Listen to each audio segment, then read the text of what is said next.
We're welcoming back Joe Gavassi, NCAA football analyst, and Joe had a huge win last night with the Buffalo Bills and broke it down perfectly. Joe has the Lone Ranger of the Week picked for us this week. And Joe, first of all, how you doing?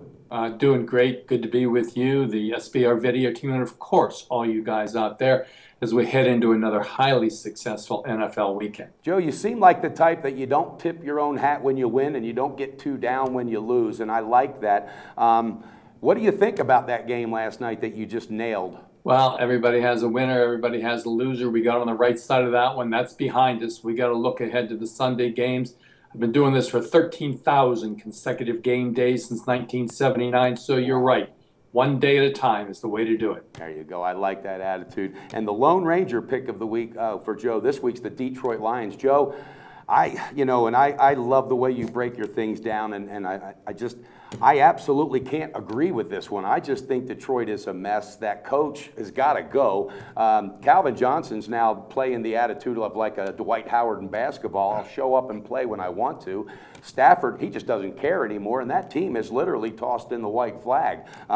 What is prompting you to take Detroit on this game? I got to know. And all those reasons are exactly the reason why our Lone Ranger, the selection, right here on SBR Videos, goes into this week with a 7-1 against the spread record. We quite simply look for the largest contrary play on the board, that is where the opposite side is widely supported by the public, and go against that type of thinking. It has been the reason why we have been so successful in the NFL over the years, and the reason why we will continue to be so. Everybody's looking at Green Bay coming off the back-to-back losses where they've owned divisional teams, especially on this field, and more specifically the Detroit Lions, who they've beaten 24 consecutive times on this field, and recently by an average of 12 points per game. And as you point out, Detroit, just a mess in every area. The team who has gone from a playoff team last year to one that can barely gets out of its way this year.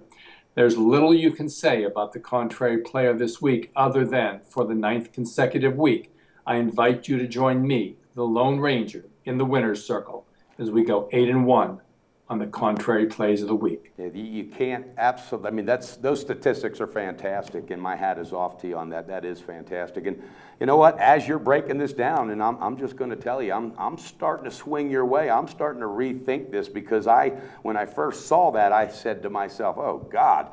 With Green Bay coming off the losses, Detroit playing, but there's still, Joe, that element that Detroit, when they do show up, they're monsters, especially on offense. So that I'm really starting to think differently. As a matter of fact, I'll probably end up going on the first half with Green Bay and then doing what you say, taking the points on the full game. So this is one I really was totally against, but now as we're ending up and winding down this video, I'm on board with Joe Gavassi. Joe, thank you so much for coming back with us, and we look forward to having you back again, and have a wonderful weekend.